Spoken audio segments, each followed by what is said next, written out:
वचन पर चलने वाले बनो और सुनने वाले ही नहीं जो अपने आप को धोखा देते हैं। बोलो अपने पड़ोसी को वचन पे चलना है, सिर्फ सुनना नहीं। जो कोई वचन का सुनने वाला हो और चलने वाला उस पर ना हो, वह उस मनुष्य के समान है जो अपना स्वाभाविक मुंह दर्पण में देखता है, फिर अपने आप को देखकर चला जाता है और तुरंत भूल जाता है कि मैं कैसा था। जो वचन को सुनता है, आई एम ब्लेस्ड, हाँ, पास्टर बोलता है I am blessed, I am blessed, और घर जाता बोलता है ओ मेरे को तो पैसे है नहीं, मैं तो गरीब ही बहुत हूं। क्योंकि वो वचन को सिर्फ क्या करता है, सुनता है और जल्दी भूल जाता है। अपना चेहरा देखता है और फिर भूल जाता है कि मैं कैसा था। अगर तुम ये बिलीव करते हो कि तुम ब्लेस्ड हो, जब तुम्हारे पास खाना नहीं है तब भी तुम ब्लेस्ड हो, तुम अपने आप को ब्लेस्ड बोलते रहोगे और हेवन को वो ब्लेसिंग को रिलीज करना होगा तुम्हारी लाइफ के ऊपर। जो कोई व्यक्ति स्वतंत्रता की सिद्ध व्यवस्था पर ध्यान करता रहता है, वह अपने काम में इसलिए आशीष पाएगा कि सुनकर भूलता नहीं, परंतु वैसा ही काम करता है। But who's looketh into the perfect law of liberty? कहता स्वतंत्रता की एक सिद्ध व्यवस्था है। क्या है? किसकी? फ्रीडम की, आजादी की। किससे आजादी? देश तो आजाद हो गया हमारा गौरव से, अब किससे आजादी? हाँ, शैतान से, उसके किंगडम से, उसकी बीमारियों से, उसके कलेशों से, उसके अटैक से, श्राप से, गंदगी से, दुष्ट आत्माओं से, जादू से, टोनों से, कमजोरियों से। परमेश्वर ने कहा उस आजादी की एक सिद्ध व्यवस्था है, परफेक्ट लॉ है। आप मेरी बात समझ रहे क्या नहीं? कहता जो कोई स्वतंत्रता की सिद्ध व्यवस्था पर ध्यान करता रहता है। एक औरत ने वचन सुना, मांगो तो दिया जाएगा, घर गई, कभी परमेश्वर मैंने पहला दी जोड़ी चाहिए। एक दिन मंगया, दो दिन बड़ी जोश, तीसरे दिन बहुत जोश, चौथे दिन थोड़ा जोश ठंडा, पंजवें दिन और ठंडा, सतवें दिन एक लाइन दी प्रेयर, प्रभु जी पहला ही जोड़ी चाहिए, आमीन, खत्म प्रेयर। उसे लगा अब होगा नहीं। एक परमेश्वर का दास उसके घर आया और उसने कहा कि जब मैं प्रेयर कर रहा हूं तो मैं 2 सांप देख रहा हूं और उनके पेट बहुत बड़े बड़े। क्या तू प्रभु से कुछ मांग रही थी ऐसा? क्योंकि मैं देख रहा हूं कि जब तूने मांगना छोड़ दिया तो वो शैतान तेरी आशीष को खा गया। परमेश्वर ने कहा, जब उसने दूत को भेजा, दानियेल के पास दूत आया ना, उसने कहा जब तूने रोजे रखने शुरू किए थे, जब तूने प्रार्थना करनी शुरू की थी, तो पहले ही दिन परमेश्वर ने मुझे आसमान से तेरा उत्तर देने के लिए भेज दिया था। लेकिन जब मैं तेरा उत्तर लेके आ रहा था तो एक शैतान मुझे रोके रहा और मैं 21 दिन तक उसका सामना करता रहा। अब विश्वासी मांग चुका है, परमेश्वर भेज चुका है, लेकिन बाइबल कहती है इस रास्ते में शैतान उस आशीष को रोके हुए है ताकि उसके विश्वास को खराब कर सके कि प्रार्थना करने से कोई फायदा नहीं होगा। तो परमेश्वर ने कहा जो कोई स्वतंत्रता की सिद्ध व्यवस्था पर ध्यान एक बार करता है, क्या लिखा है? ऐसा करता रहता है। आज आपको बिलीव है उसके कोड़े खाने से मैं चंगा हो चुका हूं, कल अगर रिपोर्ट और बुरी आती है, आप फिर परमेश्वर की प्रेजेंस में जाएंगे और बोलेंगे खुदाबंद नहीं, तेरे वचन में लिखा तेरे कोड़े खाने से मैं चंगा हो चुका। आप फिर प्रेयर करेंगे, आप वही फास्टिंग करेंगे, आप उस वचन के साथ लिपटे रहेंगे, आप अपने विश्वास को छोड़ेंगे नहीं। उसने कहा ये परफेक्ट लॉ ऑफ लिबर्टी है, ये एक सिद्ध व्यवस्था है। सिद्ध व्यवस्था का मतलब होता है ऐसी व्यवस्था जो कभी भी फेल नहीं होती। कितने समझ रहे हैं? कहता है ऐसी सिद्ध व्यवस्था है जो कभी फेल नहीं होती। जब परमेश्वर ने मुझे छुड़ाना था और मैं अपनी लाइफ के उन दिनों में था, मुझे ऐसा लगता था, आपको मैं सच कह रहा हूं, सेवकाई में आने के बाद भी मुझे यकीन नहीं था कि इन चीजों से परमेश्वर मुझे छुटकारा दे सकता है, जबकि हीलिंग लोगों की लाइफ में हो रही थी। लेकिन मुझे ऐसा लगता कि ये चीजें बहुत बड़ी है, ये चीजों से मुश्किल है छूटना। ये तो डॉक्टर भी हाथ खड़े कर चुके हैं। और एक दिन पवित्र आत्मा ने मुझसे कहा कि रोज घंटों मेरी प्रेजेंस में बैठना है। तो मैं क्या करता था, शाम को 3-4 बजे मैं प्रेयर के रूम में चला जाता था। वहां पे टीम होती थी तो उनको मालूम था कि मैं आ गया हूं, 6-8 घंटे इनके मैं हिलने नहीं दूंगा। तो वहां बैठ के मैं लगातार प्रेयर करता था। और मैं आपको बता रहा हूं, मैं लोगों को, अपनी टीम को बताता था ये बात कि प्रार्थना करने वक्त ही मुझे ऐसा नहीं लगता था कि मैं फ्री हो सकता हूं, लेकिन मैं कॉन्टिन्यूस प्रेयर में रहा, क्योंकि उसने कहा ये परफेक्ट लॉ है लिबर्टी का कि अगर तुम उस पर ध्यान देते रहोगे, अगर तुम अपनी बात छोड़ोगे नहीं, अपने विश्वास को छोड़ोगे नहीं और वो करते रहोगे जो राइट है, तुम्हें रिजल्ट मिलेगा ही मिलेगा, क्योंकि ये व्यवस्था सिद्ध है। वो कबूतर जा रहे हैं, हालेलुया। ये व्यवस्था क्या है? सिद्ध का मतलब क्या है? परफेक्ट, हिलेगी नहीं, फेल नहीं होगी। तुम आ रहे हो टेस्टिमनी के साथ, अगर तुम अपनी जगह खड़े रहोगे, अपने फेथ के ऊपर खड़े रहोगे। एक वचन सुना, अच्छा हमें टाइथ बोना है, ठीक है, 1 महीना बोया, देखा असर नहीं हुआ, 2 महीने असर नहीं हुआ। बाइबल कहती है, ऐ मूर्ख, किसान भी जब बीज डालता है तो 6 महीने, 3 महीने, 4-5 महीने धीरज रखता है। अगले महीने नहीं चला जाता, यार बीज पाया सी बोले वो यार, चलो छोटो कोई और काम कर ले। लेकिन अगर वो धीरज रखता है और पहली बारिश और अंतिम बारिश, क्योंकि पुराने समय में बारिश के ऊपर खेतियां निर्भर करती थी, उसकी आस करता है और विश्वास करता है कि वो फल लेके आएगा, तो परमेश्वर ने कहा तुम भी ये बात समझ लो कि जो बीज तुम में बोया गया वो फल लेके आए। जो तुमने सुना कि स्वतंत्रता की सिद्ध व्यवस्था है, मुझे अपनी फाइनेंशियल फ्रीडम चाहिए, मैं गरीबी से थक गया हूं, मैं ये फिजूल खर्ची थक गया हूं, मैं शैतानी चीजों थक गया हूं, मैं टाइट बोऊंगा 1 बार, 2 बार, 3 बार, 1 साल, 2 साल, और रिजल्ट आएगा। क्यों? क्योंकि वो परफेक्ट लॉ ऑफ लिबर्टी है। जो व्यवस्था परमेश्वर ने बनाई है वो बिल्कुल सिद्ध है, उसमें 1% भी फेल होने का चांस नहीं है। हालेलुया। 1% भी। अगर आपको हीलिंग चाहिए, उसके लिए व्यवस्था बनी है। अपने शरीरों को पवित्र कीजिए, प्रार्थना में जाइए, अंगीकार कीजिए, परमेश्वर के करीब जाइए, अंगीकार कीजिए, उसके कोड़े खाने से मैं चंगा हो चुका हूं, प्रभु की आत्मा की अगुवाई मांगी, प्रार्थना सभाओं में मांस पैर को कीजिए, आमीन आमीन बोलिए, विश्वास को कीजिए, उस स्वतंत्रता की सिद्ध व्यवस्था है। लेकिन उसने ये नहीं कहा कि 1 बार करो, उसने कहा जो कोई स्वतंत्रता की सिद्ध व्यवस्था पर ध्यान करता रहता है, कॉन्टिन्यूस, रोज। आज आपका दिल कर रहा है, कल नहीं करेगा। आज प्रार्थना करने का दिल कर रहा है, लोग आगे पूछते हैं, कई बार बोलते हैं कि पास्टर जी मेरा प्रार्थना करने को दिल नहीं करता, तो मैंने कहा मेरा भी नहीं करता। दिल नहीं करेगा प्रेयर करने का। लेकिन जब आपको वचन का ज्ञान हो जाता है, आपको ये मालूम हो जाता है कि ये राइट है, ये रॉन्ग है, आप उसके लिए खड़े रहते हैं। दुनिया तड़फे, दुनिया मरे, दुनिया लोट लोट के डांस करे, आप अपनी सच्चाई से हटेंगे नहीं कभी। आप समझ रहे मेरी बात? मैं अपने बर्थडे वाले दिन या तो नाइजीरिया में होता था अपने स्पिरिचुअल फादर के पास, या अगर मैं यहाँ पे हूँ, आपने मुझे कभी भी बर्थडे वाले दिन बाहर नहीं देखा होगा। मैं सुबह घुसता हूँ प्रेयर रूम में, रात को 4 जनवरी को घुसता हूँ, 5 जनवरी को निकलता हूँ। मेरा पहला व्यक्ति, मेरा पहला शख्स जिससे मैं बर्थडे में एंटर करते वक्त बात करता हूं, वो पवित्र आत्मा है। पिछले कई सालों से मेरा परिवार वेट कर रहा होता है, किसी से मैं बात नहीं करता, क्योंकि मुझे ये मालूम है अगले साल जो मुझे चाहिए वो कौन दे सकता है। वो डीजे पर गाना दे सकता है, हाँ? तनक तनक तनक दे सकता है। अगर मेरा बर्थडे वहां बीतेगा तो अगला साल भी शैतान पूरी तनक तनक करेगा। आप समझ रहे मेरी बात? तो मुझे पता है कि वो ग्रेस मुझे प्रभु की प्रेजेंस से मिलनी है, तो मैं अपना बर्थडे उसकी प्रेजेंस में बिताता हूं। इतने मेरी बात को समझ रहे हैं ना? मुझे बर्थडे मनाने का शौक है। आप लोगों में आ जाता हूं, इधर से फूल लिए, उधर से 2 फूल लिए, ये मेरा बर्थडे है। मुझे मालूम है कि मेरा हर दिन बर्थडे है अगर पवित्र आत्मा मेरे साथ है, तो मैं उस प्रेजेंस में, क्योंकि मुझे स्वतंत्रता की सिद्ध व्यवस्था मालूम हो गई, मुझे ये सोर्स मालूम हो चुका है कि मेरा सोर्स कौन है। आज प्रॉब्लम ये है कि लोगों को अपना सोर्स पता नहीं कि मुझे बरकत चाहिए कहां से आएगी। वो रिश्तेदारों की ओर देखते हैं, डॉक्टर्स की ओर देखते हैं, आदमियों की ओर देखते हैं। जब आपको स्वतंत्रता की सिद्ध व्यवस्था, परफेक्ट लॉ है, कहता कभी भी ये टूटता नहीं, ये फेल नहीं होता, ये कम नहीं होता, आज काम करेगा कल नहीं करेगा। अच्छा 2000 साल पहले बना था, आज की दुनिया में काम करेगा, कहता ऐसा नहीं है, ये परफेक्ट है, आज भी काम करेगा, 100% काम करेगा अगर तुम चलोगे तो करना क्या होगा? अब मुझे अपना सोर्स ढूंढना होगा कि मेरा सोर्स, जो मेरा सोता जो है वो परमेश्वर है, तो मुझे अपना समय परमेश्वर को देना है ताकि मैं अपने सोर्स से सभी चीजों को ले सकूं। आमीन। कितने समझ रहे हैं इन चीजों को? इसीलिए मुझे किसी चीज के लिए, जिन चीजों पर लोगों का जोर लगता है, हालेलुया, आप कोई चीज आप देख लो इंटरनेट के ऊपर, कहीं भी देख लो, मैं कहीं जोर लगाने में नहीं जाता हूं। जब आप प्रभु के साथ हैं, आपके साथ इतने हजारों लोग बिना पे के खड़े हो जाते हैं कि लोग बोलते हैं यार ये किससे पंगा लिया है। आप समझ रहे मेरी बात? क्योंकि मेरा सोर्स कौन है? पवित्र आत्मा। मेरा समय किसके साथ जा रहा है? जब आपको सोर्स मालूम हो जाए, मेरी ब्लेसिंग का, मेरी ताकत का सोर्स परमेश्वर है, आप फिर बेचिंत हो जाते हैं और ये स्वतंत्रता की सिद्ध व्यवस्था पर ध्यान करता रहता है। और वो अपने काम में इसलिए आशीष पाएगा कि सुनकर भूलता नहीं।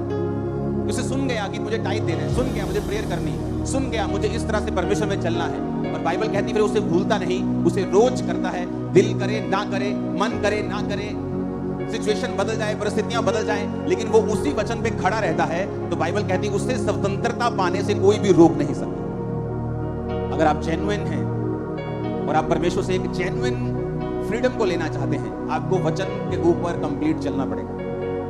31 का वचन सुना, वेदी प्रार्थना की बना ली, और 10 दिन बाद वेदी कहाँ है जी पता ही नहीं। इसलिए उसने कहा वो वचन को सुनकर भूलता नहीं और वैसा ही काम करता है। 31 को मुझे सुना था मुझे वेदी बनानी है प्रेयर की, वेदी बनाई, जनवरी को भी बनी हुई है, फरवरी को बनी हुई है, मार्च भी बनी हुई है। आप मेरी बात समझ रहे कि नहीं?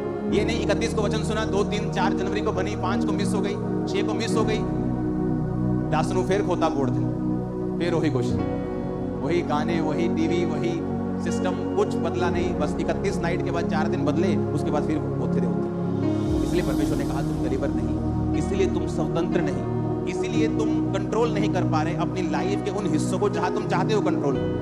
अगर तुम चाहते हो तुम्हारे परिवार पर तुम्हारा कंट्रोल हो, तुम्हारी फाइनेंशियल लाइफ पर तुम्हारा कंट्रोल हो, तुम्हारी सेहत पे तुम्हारा कंट्रोल हो, अपनी स्पिरिचुअल लाइफ को कंट्रोल में करो, सब कुछ कंट्रोल में आ जाए।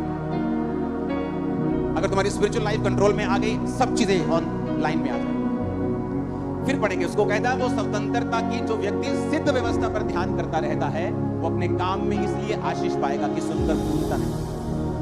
स्वतंत्रता की, बोलो अपने पड़ोसी को, सिद्ध व्यवस्था, फिर से बोलो पड़ोसी को, फिर से बोलो पड़ोसी को। आमीन।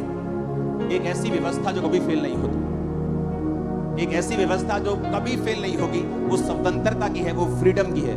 और जब आप पवित्र आत्मा के साथ समय बिताएंगे तो बाइबल कहती है जहां कहीं परमेश्वर का आत्मा है वहां आजादी है।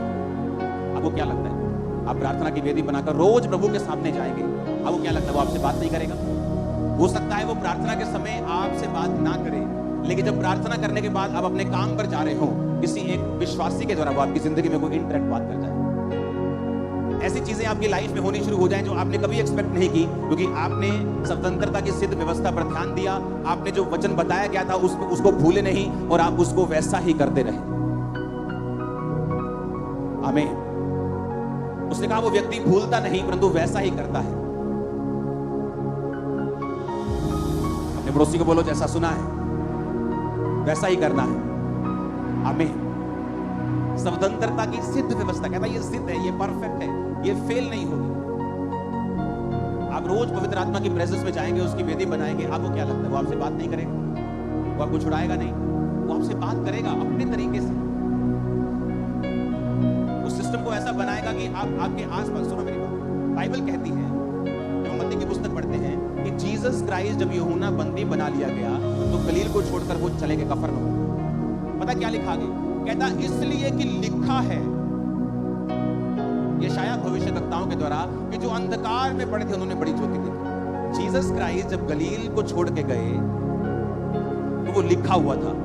क्या था? अब मेरी बात ध्यान से समझ। यीशु मसीह जब यूहन्ना को जेल में डाल दिया तो बाइबल कहती है यीशु मसीह गलील छोड़कर कफरनहूम में चले। समझ आ गई इतनी बात? आगे लिखा है बाइबल में, क्योंकि लिखा है यशायाह भविष्यवक्ता की पुस्तक में 700 साल पहले कि हे कफरनहूम, लिखा है कि यीशु मसीह का वहां जाना प्रोफेटिक था। बाइबल में लिखा हुआ था कि यीशु मसीह वहां जाएंगे। समझ आई? क्यों? यीशु मसीह के अंदर पवित्र आत्मा था, बाप का आत्मा था। समझ आई ये बात?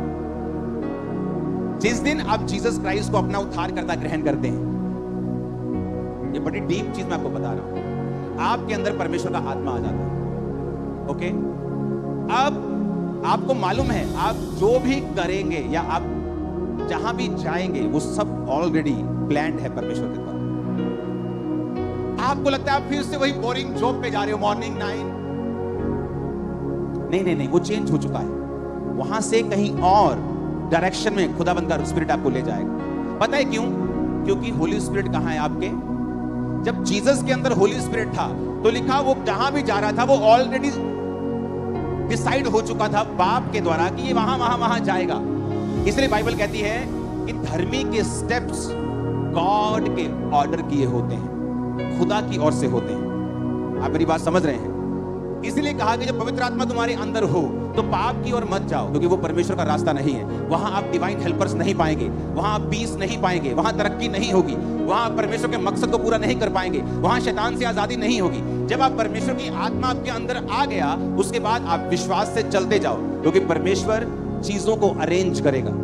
इवेंट्स अरेंज करेगा, घटनाएं बनाएगा जो आपको ऊपर के बाद ऊपर लेके जाएंगे और आप कभी नीचे नहीं होंगे। आप मेरी बात समझ रहे कि नहीं? लेकिन शर्त यह है आपके अंदर होली स्पिरिट होना चाहिए। होली स्पिरिट का मतलब यह नहीं है कि आपको गैर भाषा होनी चाहिए। अगर आप जीसस क्राइस्ट को अपना उद्धारकर्ता मानते हैं, बपतिस्मा ले लिया है, पवित्र आत्मा आपके अंदर है। हाँ, पवित्र आत्मा की भरपूरी एक अलग चीज है, गैर भाषा भरपूरी में आता है, वरदान में आता है। लेकिन हर बंदा जो पवित्र आत्मा से प्यार करता है, परमेश्वर से प्यार करता है, वचन से प्यार करता है, उसका परमेश्वर सिर्फ एक ही है, वो उसी के आगे सिर झुकाता है। वो हर एक व्यक्ति परमेश्वर की आत्मा उसके अंदर है और बाइबल कहती है अगर वो प्रभु के साथ वफादार होगा, आपको लगता है कि उस दिन आप शॉप पे किसी पे जा रहे हो, इवन तक कि कोई छोटी मोटी दुर्घटना भी आपको लगता है कि शैतान ने की, नो, मेरा किसी ने गोडाउन जला दिया। सुबह 50 लोग होते थे चर्च में, तो चर्च आके, ओह पास्टर जी बहुत बुरा हुआ, बहुत माड़ा होया, चलो कोई गल नहीं। मैं कहा कहाँ लिखा है बाइबल में बुरा हुआ? जिनके अंदर पवित्र आत्मा है, बाइबल कहती है सब बातें मिलकर जो मसीह यीशु से अर्थात जो उसकी इच्छा के अनुसार बुलाए गए हैं। इसका मतलब अगर परमेश्वर का आत्मा मेरे अंदर है और मैं प्रभु से प्रेम करता हूं, सब बातें मिलकर किसको पैदा करेंगी? उस बिजनेस के जलने के बाद वो 50 की कलीसिया उसी साल 500 की हो गई थी और उसके बाद वो इतना बढ़ी कि इस जगह पे आने से पहले चर्च ने 7 साल में 8 जगहें बदली और फिर यहां पहुंचे। जहां जाते जगह भरती थी, जहां जाके फुल हो गया, जहां गए फुल हो गया। अब कभी साथ वाला लड़ रहा है, कभी पड़ोसी लड़ रहा है, तो परमेश्वर ने जगह ये दे दी कि हमारा पड़ोसी कोई नहीं, हमें अपने आप के पड़ोसी। हालेलुया। तो पड़ोसी काट ही देता है। जब से मैं परमेश्वर में आया हूं, मेरा पड़ोसी नहीं है। मेरा घर भी मॉडल टाउन में जहां था, साथ वाली मेरे घर में चौकी थी, पुलिस वाले थे, तो मेरे पड़ोसी पुलिस वाले थे। तो आदमी वहां पे घर वगैरह कुछ नहीं था, मार्केट के बीच में वो जगह थी। जब मैं यहाँ पे आया हूँ खमरा में, तभी मेरा पड़ोसी वहां कोई नहीं। अब मैं जहां रहता हूं, मेरा पड़ोसी कोई नहीं, आप मेरे पड़ोसी हो। तो मुझे परमेश्वर ने शांति में रखा हुआ है। जहां मैं प्रेयर करता हूं वहां पिन ड्रॉप साइलेंस। अगर यहाँ पिन भी गिरती है धरती में तो वहां आवाज आती है, इतनी साइलेंस में प्रेयर करता हूं। हालेलुया। आप मेरी बात समझ रहे कि नहीं? अगर होली स्पिरिट आपके अंदर है, वो हर घटना को अरेंज करेगा। आपकी लाइफ में होने वाली हर घटना परमेश्वर के द्वारा अरेंज होगी। अपने पड़ोसी को बोलो स्वतंत्रता की सिद्ध व्यवस्था पर ध्यान देना। आमीन। आज से जब मैं परमेश्वर में 1 साल का नया था तो मसा मुझे चाहिए था और मसा मुझे फील नहीं होता था। तो एक परमेश्वर के दास ने कहा था कि जब तुम प्रार्थना करने के लिए बैठो, कभी कुड़कुड़ाओ नहीं। सेकंड, कभी भी गंदा मजाक मत करो, नेवर। क्योंकि बाइबल कहती है तुम्हारे मुंह से कोई भी गंदी बात ना निकले, पर आवश्यकता के लिए उतनी ही निकले जितनी उन्नति के लिए उत्तम। मत्ती 12 उसकी 36-37 आयत लिखा है, परंतु मैं तुमसे कहता हूं, जीसस ने कहा, जो निकम्मी बातें मनुष्य कहेंगे, न्याय के दिन हर उस बात का लेखा देंगे। तो अपनी ही बातों के कारण निर्दोष और अपनी ही बातों के कारण दोषी ठहराया जाएगा। आइडल वर्ड्स अगर आप उसे पढ़ेंगे अपनी स्क्रीन के ऊपर, तो डेफिनेशन है आइडल वर्ड की, निकम्मे वचनों की, एम्प्टी, रिहेट्रिक, इनसिंसियर वर्ड्स। रिहेट्रिक का मतलब है दिखावा करने के लिए या लोगों को प्रभावित करने के लिए वचनों को बोलना। आइडल वर्ड्स का मतलब है ऐसे वर्ड जो खाली हैं, इनसिंसियर हैं। क्योंकि जीसस ने कहा मेरे वचन स्पिरिट हैं और लाइफ। शैतान के वचन स्पिरिट हैं और डेथ। वचनों से दुष्ट आत्माएं निकल जाती हैं और वचनों से ही बढ़ जाती हैं। जीसस क्राइस्ट ने कहा याकूब में कि जब तू कंगाल को अपनी चर्च में आया देखे और कंगाल को बोले चल पीछे बैठ, और अमीर को बोले तू आगे बैठ, तो परमेश्वर ने कहा मेरे घर में कोई कंगाल तो कोई अमीर नहीं, कोई बड़ा और कोई छोटा नहीं, सब एक जैसे हैं। प्रभु के घर में कोई अमीर गरीब नहीं। वहां नहीं बोला जाएगा सेठ जी आ जाइए, आपका न्याय होना है, तो सेठ जी आ रहे हैं और सेठ जी के साथ साथ 2 लोग आ रहे हैं। वहां नहीं होगा। वहां सेठ जी भी ऐसे ही खड़े होंगे, मैं भी ऐसे ही खड़ा होऊंगा और तुम भी ऐसे ही खड़े होंगे। आमीन। वहां कोई बड़ा छोटा नहीं। तो परमेश्वर न्याय मांगेगा कि हर एक निकम्मी बात जो तूने कही है, परमेश्वर ने कहा तू लेखा देगा उसे। आइडल वर्ड्स, इनसिंसियर, लोगों को प्रभावित करने के लिए, सिर्फ उनकी उन्नति के लिए नहीं। ये गंदगी सिर्फ पहले अफ्रीका में देखी थी, वहां है। क्योंकि जहां जहां रियल कलीसियाएं उठती हैं, वहां फेक लोग हमेशा उठे। आप इमेजिन करो, कल एक मैसेज मेरे पास आया, एक व्यक्ति मुझे बता रहा था कि उसके पास एक वीडियो रिकॉर्डिंग है जहां पे ये वो बात कर रहे हैं कि तुझे 50,000 रुपये महीना तनख्वाह दे देंगे और तुझे एक एक्ट्रेस से मिला देंगे। तू क्या करेगा, तू फेक लोगों को खामरा चर्च में लेके जाएगा, फेक मेडिकल रिपोर्ट्स के साथ। गवाही देने के बाद हम बोलेंगे कि खामरा चर्च ने हमें खड़ा किया है और उसने हमें बता दिया। और उन फेकुओं को लगता था कि ये बंदा इनका विरोधी है। वो मेरा विरोधी पिछले साल था, अब नहीं। उनको मालूम नहीं था। तो हम इतना हंसते हैं ना रोज, आप इमेजिन नहीं कर सकते, इतनी हंसी आती। मैंने कहा चलो एक बार आगे कोई कह दूंगा कि सानू फेक खड़ा किया, मुड़ के जाना किथे है, चांद चंद्रमा दे नहीं, इथे ही है। टीम में इतनी बड़ी फौज है ना वकीलों की, मतलब पूरा कपड़े उतार देगी पूरी तरह से वो कि भाई साहब आ जाओ। आप समझ रहे हैं मेरी बात? सच्चाई को जाहिर कर देगी वो, किसी का डर नहीं मुझे। हालेलुया। और मैंने कहा उनको गेम्स आती होंगी, मुझे जीसस आता है। मैं प्रेयर में रहने वाला और उसी पे बिलीव करने वाला हूं। मुझे हंसी आती, मैं हंसता हूं रोज, इतना हंसता मुझे छुपाना पड़ता है कई बार। कैमरे को बोलना चल आ जा। फिर भी फोटो में खींच लेते चोरी चोरी। हालेलुया। आप इमेजिन करो, और वो बंदा आगे से बोल रहा है कि सर प्रभु के नाम की बदनामी होगी, और आगे वो कह रहा है वो कोई नहीं देख लांगे, कोई बात, नाम लेके बोल रहा है वो तेरे साथ है। आप इमेजिन करो, परमेश्वर का कोई भय, कोई डर लोगों में नहीं, 1% भी नहीं, 1% भी नहीं। और आप सोचो कि मैं इन लोगों से अब से नहीं डील कर रहा, जब मेरे मन में था। और जो लोग ऐसे लोगों को सपोर्ट करते हैं ना, मैं पूरी तरह से उनके साथ सहमत हूं, क्योंकि मैं भी कभी उनके जैसा था। मुझे लगता है कि फेक लोग नहीं होते जब तक परमेश्वर ने मुझे एक्सपीरियंस नहीं कराया और मैं एक फेक बहुत बड़े नाम के करीब नहीं गया, और करीब से जाके जब देखा तो मुझे बहुत निराशा हुई। उनका पैसा परमेश्वर है, उनको कोई परवाह नहीं है कि परमेश्वर के सामने गलती करने पर परमेश्वर क्या सोचेगा। उनको यह परवाह है कि लोगों में हमारी इमेज क्या है, उसको सुधारो। लोगों में इमेज सुधरनी चाहिए, परमेश्वर के सामने कोई चक्कर नहीं। इसलिए दाऊद कामयाब रहा और शाऊल गिरा। क्यों? क्योंकि जब शमूएल ने कहा शाऊल तू गलती पे गलती कर रहा है, परमेश्वर अब तेरा राज्य छीन कर किसी और को दे देगा, उसने कहा चलो ठीक है, नीचे मेरे साथ जाएगा ना तो मेरे साथ चलना, कहीं ऐसा ना लोगों को लगे कि तुम मुझसे रूठ गया। अभी भी उसे परमेश्वर की चिंता नहीं है, अभी उसे ये प्रॉब्लम नहीं है कि परमेश्वर उससे नाराज है, उसे ये दिक्कत है कि लोगों को ना लगे कि शमूएल मुझसे रूठ गया। अभी भी लोगों की परवाह है, परमेश्वर की कोई परवाह नहीं। और इसीलिए बाइबल कहती है शाऊल लंबा नहीं चला और दाऊद 70 साल के बाद इतना बूढ़ा हो गया। आप देखेंगे इजराइल की हिस्ट्री में कोई राजा नहीं था दाऊद के जैसा, जिसने 70 लड़ाइयां लड़के बिना किसी अपने शारीरिक नुकसान के वो जीवित रहा और उसको हटाया नहीं, क्या मार के राजद्रोह की गोष्ठी करके, बल्कि उसने खुद अपने हाथों से अपनी गद्दी अपने बेटे को दी। आपको कोई राजा ऐसा नहीं मिलेगा। क्यों? क्या दाऊद ने गलती नहीं की उसने गलती, पर उसने अपनी गलती को स्वीकार किया कि प्रभु मुझ पे दया कर, मुझसे गलती हो गई, मुझे माफ कर, मुझे अपना आत्मा दे, अपनी आत्मा को मुझसे अलग ना कर, अब मैं तेरा हूं, मेरी हड्डियों की बेचैनी दूर कर। दाऊद को परवाह नहीं थी लोग क्या कहेंगे, उसको परवाह थी मेरा परमेश्वर मुझसे नाराज नहीं होना चाहिए। लेकिन आज लोगों को परवाह है कि इंटरनेट पे उनकी छवि खराब नहीं होनी चाहिए। इंटरनेट एक फेक दुनिया है, इसलिए ना तो कभी मैं इंटरनेट की ट्रोलिंग से डरता हूं, ना किसी ऐसे फेक लोगों से डरता हूं। ये एक फेक दुनिया है, यहां पर आप सिर्फ अपना काम करने जाते हैं और उन लोगों तक पहुंच जाते हैं जो जेन्युइन है, अदरवाइज ये एक फेक लाइफ है। मैं इस पे बिलीव नहीं करता हूं। परमेश्वर के सुसमाचार को फैलाने के लिए उसका यूज करो, लेकिन वो ओरिजिनल लाइफ नहीं।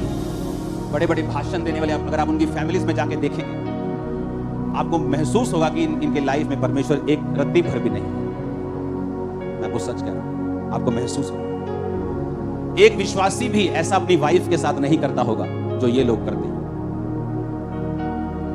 बेल्टों से मारना, खतरनाक काम करने जो आपके दिमाग में भी कभी नहीं आ सकते, क्योंकि हमें इंटरनेट की परवाह है कि लोग क्या सोचेंगे। ये तो बिल्कुल नहीं परवाह कि परमेश्वर क्या सोच रहा है, उसके दिल में क्या चल रहा है, परमेश्वर के सामने क्या मैं सही हूं। हालेलुया। हमें अपनी लाइफ को बिना डिस्ट्रैक्शन के लेके जाना है। 2024 सुसमाचार का साल है, तैयार हो जाओ दुनिया के हर चैनल के ऊपर जाने के। और शैतान को मालूम है कि ये सुसमाचार की ओर चल पड़े हैं। अब हमें प्रार्थनाएं करनी होगी, अपने बीजों को बोना होगा, प्रेयर्स करनी होगी, फास्टिंग करनी होगी, क्योंकि पैसा एक छोटा हिस्सा है इस चीज के लिए, प्रार्थना का एक बड़ा महत्व है इस चीज के लिए, क्योंकि प्रेयर जो है वो रास्तों को साफ करती है। और आप देखेंगे कि परमेश्वर किस तरह से शैतान के मंसूबों को, उसके चीजों को नाकामयाब करके उसको शर्मिंदा करेगा। और मैं आपको एक बात समझाना चाहता हूं, ये शुरू से आदत रही है मेरी कि जब आपको परमेश्वर के लिए खड़े होने का मौका मिले, मत डरो, खड़े हो जाओ। अकेले हो, भीड़ हो, कोई प्रॉब्लम नहीं, खुदावंद आपके साथ होगा। और जितने डरपोक लोग हैं ये समय पे नहीं बोलते, समय पे जब बोलने का समय तो फिर प्रेम का प्रचार करते। क्या प्रेम का मतलब यह है कि एक वेश्या को बचाने के लिए मुझे उसके साथ सोना पड़ेगा? एक शराबी को बचाने के लिए मुझे उसको शराब पीनी पड़ेगी? ये प्रेम है? क्या यीशु मसीह ने जब भवन में जाके कोड़े मार के पैसे बिथरा दिए, क्या वो प्रेम नहीं करता उस समय? क्या जब यीशु मसीह उनको मूर्ख मूर्ख कहता था, क्या उसमें तो प्रेम नहीं था? क्या जब पौलुस है निर्बुद्धि गलातियों बोलता था, क्या उसमें प्रेम नहीं था? प्रेम का मतलब परमेश्वर के लिए खड़े होना भी। हालेलुया। और प्रेम का मतलब परमेश्वर की पवित्रता के लिए खड़े होना भी। अपने घर में पवित्रता को मेंटेन करें, अपनी लाइफ में मेंटेन करें। सिद्ध व्यवस्था के ऊपर ध्यान दें कि सिद्ध व्यवस्था क्या कहती है। मुझे इसमें खड़े रहना है और मुझे भूलना नहीं, मुझे लगातार इसमें बने रहना है। आप सेव नहीं होंगे, मैं आपको बता रहा हूं, आप सेव नहीं होंगे, आप सेव नहीं होंगे परिवारों समेत। आमीन ऊंचे वाला चाहिए चर्च। मैंने कहा आमीन ऊंचे वाला चाहिए चर्च।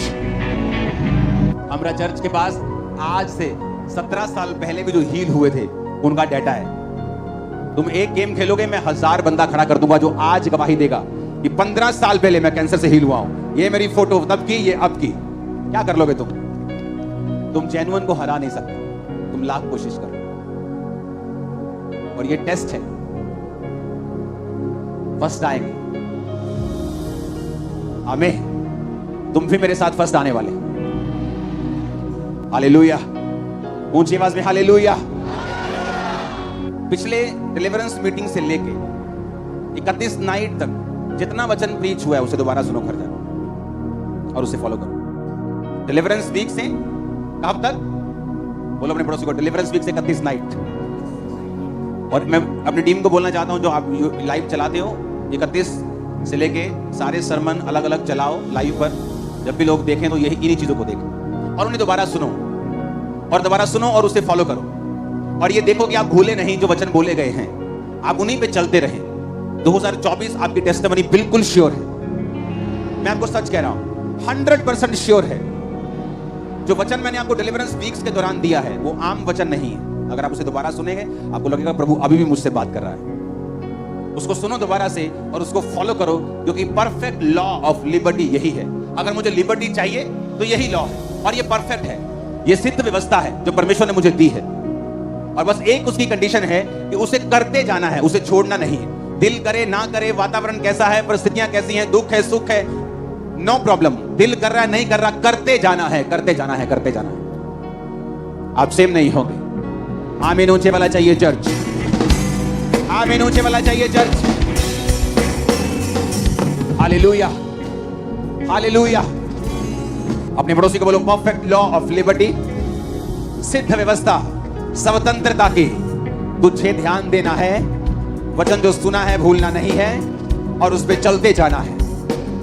आमीन। और जो मोटे मोटे वचन हैं, जो मेजर हैं, वेदी बनाना, रोज प्रेयर करना, बाइबल, वो अपने घरों के ऊपर व्हाइट पेपर्स बना के या ऐसी चीजें बना के, फ्रेम्स बना के, उन्हें लिख के या प्रिंट करा के रखो। आप देखो क्या होता है।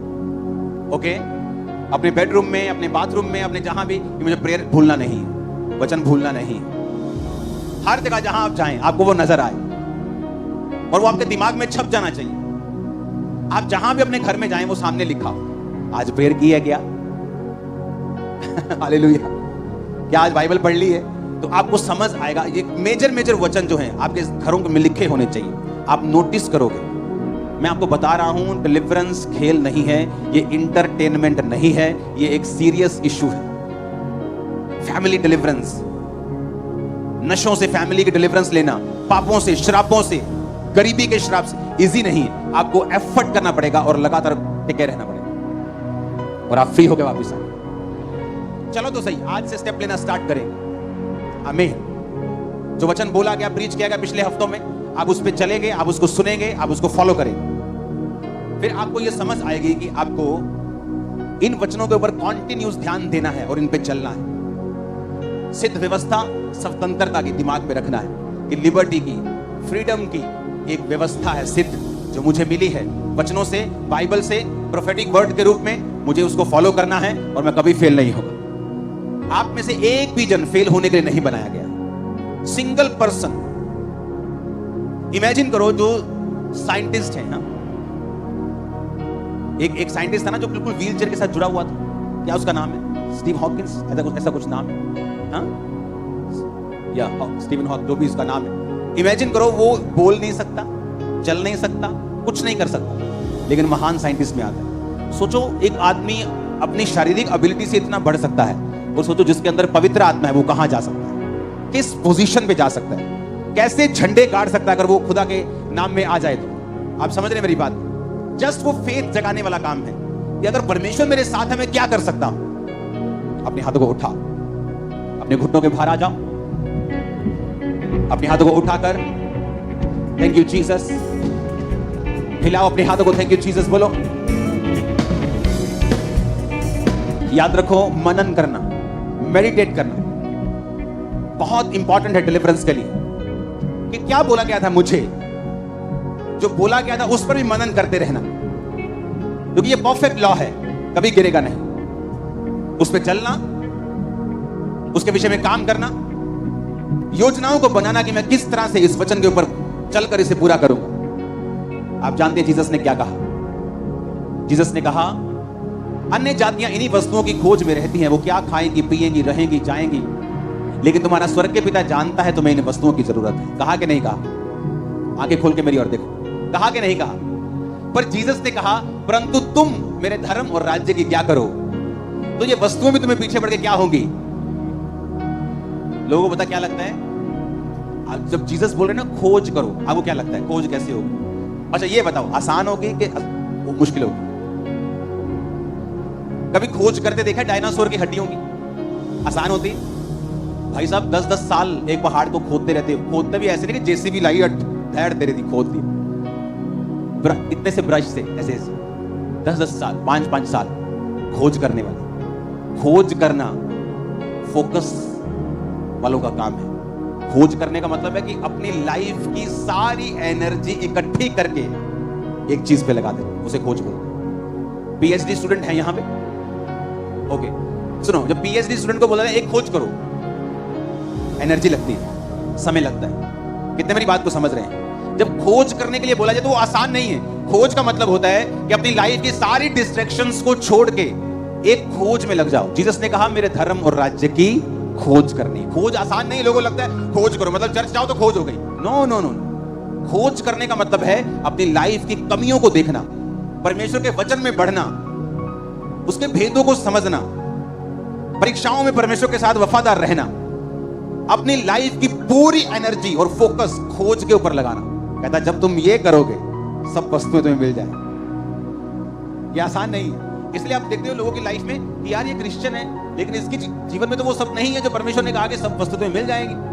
क्योंकि क्रिश्चियन होने का मतलब ये नहीं कि उसने खोज की है। जिसने खोज की है, परमेश्वर चाहता है उसका तन, मन, धन, दिमाग, दिल, एवरीथिंग उस खोज में चला जाए। कितने मेरी बात को समझ रहे हैं? यूपीएससी की तैयारी देखी है? जो आईएएस ऑफिसर्स बनते हैं, प्रधानमंत्री जी के साथ काम करते हैं, सीएम के साथ काम करते हैं, सब योजना बनाने वाले ये लोग होते हैं। ये बताते हैं धरती की सिचुएशन की, ऐसा कर लिया जाए, ऐसा ठीक रहेगा, नहीं ऐसा गलत हो जाएगा, ये बताते हैं। उनका पेपर चेक करो, सारी जिंदगी लग जाती है उनको, पूरी लाइफ छोड़ देते। यूपी बिहार वाले क्यों इसे पास कर लेते ज्यादा? उनके पास डिस्ट्रैक्शंस नहीं, बड़े बड़े फोन नहीं, और कोई चॉइस नहीं है। हमारे पास चॉइस है, नहीं हुआ चलो चल करेगा, चल अमरीका, कोई नहीं पुआ हैगी उथे इटली च कहना पुआ छातला में 2 बारी हो गया फेल होती। उनके पास ऑप्शन नहीं है यूपी बिहार वालों के पास। उन्हें पता है जीना मरना इधर ही है, तो वो फोकस लगाते हैं, एफर्ट कर देते हैं, जिंदगी लगा देते हैं और पास हो जाते हैं। मोस्टली अब दुनिया में, आप इंडिया में जहां भी आईएएस ऑफिसर देखोगे बहुत से यूपी बिहार के होंगे। रीजन ऑप्शन ना होना। जब आपके पास ऑप्शन है कि कोई गल नहीं, परमेश्वर नहीं तो और कोई, फिर काम नहीं होगा। जब आपके ऑप्शन नहीं है कि जीसस ही है, पीछे मुड़ना नहीं है, और कोई खुदा नहीं है, और कोई चारा नहीं है, यही है, कामयाबी शुरू हो जाएगी उससे। जब एक मन परमेश्वर देख लेगा, मेरा मन एक होने को कितने साल लग गए थे, हर बार अगर इस बार हीलिंग नहीं हुई मैं सुसाइड कर लूं, तो परमेश्वर मुझे लटकाता गया, इतना लटकाया, इतना लटकाया, इतना लटकाया, इतना लंबा लटकाया कि मैं दुखी हो गया, जब तक मैंने अपने आप को बदला नहीं और मन बना लिया कि अब इसी में घुसना है, हीलिंग हो ना हो, मरे जिए खाए, इसी में रहना है। आप मेरी बात समझ रहे हैं? खोज करने का मतलब ये है, पूरा एफर्ट। अगर आपको तंबाकू की आदत है या आपको तंग करता है, इसका मतलब इसे छोड़कर खोज करनी पड़ेगी। ये शारीरिक चीज है और ये आसान नहीं होगा। जैसे तुम खाना खाओगे फिर सिगरेट का काश लाना, हाँ, जैसे शाम पड़ेगी बोलेगा चल यार आज 2 पैग ला लेने, काल तो छड़ देंगे, काल तो छड़ रोज 2 पैग। नो, आपको अभी छोड़नी है, अभी त्यागनी है, फाइट करनी है, खोज करनी है। जीसस ने कहा जब तू ऐसे खोज करेगा दुनिया की सब वस्तुएं तब तेरे पीछे आए। आसान नहीं है, इजी नहीं है। इसी तो उसने कहा मेरे मार्गों में उत्तम पदार्थ पाए जाते हैं, पर जीसस ने कहा मेरे मार्ग क्या हैं? संकरे हैं, पीढ़ियां गलियां नहीं गिरती, बड़े बड़े ट्रक नहीं जा सकते, घुसना पड़ेगा। मार्ग कहता मेरा संकरा है, ये नहीं खाना, वो नहीं खाना, उधर नहीं जाना, प्रेयर करनी, बाइबल पढ़नी, वो नहीं करना, मेरा तंग रास्ता है। पर जब तुम चलोगे उत्तम पदार्थ तुम्हारे हो। आज के बाद जब खोज करने के लिए दिमाग में आए तो समझना होगा कि खोज का मतलब है अपनी पूरी लाइफ को उसके पीछे झोंक देना, कुर्बान कर देना। तुम खोजी बन जाओ। हाथों को उठाओ, सब जन खड़े हो जाओ, हिलाओ अपने हाथों को।